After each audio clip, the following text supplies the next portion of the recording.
I see Rachel! Ano to? Ang cheap ng regalo mo? Don't want this.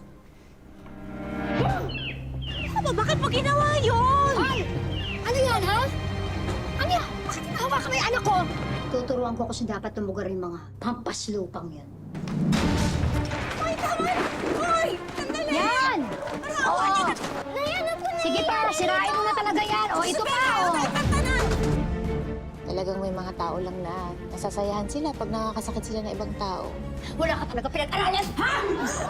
Hirap kami sa buhay. Ginawa ko naman po lahat para po makasali po sa exchange gift yung anak ko. Kaso hindi ko po alam na dahil lang sa in-exchange gift ko po na dinala ko noon, ay magugulo po ang buhay namin doon.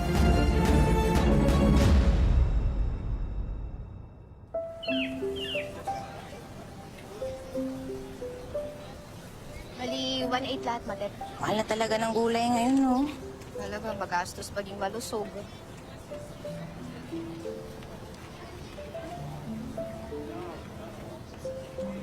Salamat. So, Rika, bili tayo ng pang-exchange gift mo. Magkano na nga yung presyo ng regalo? 200, kamo?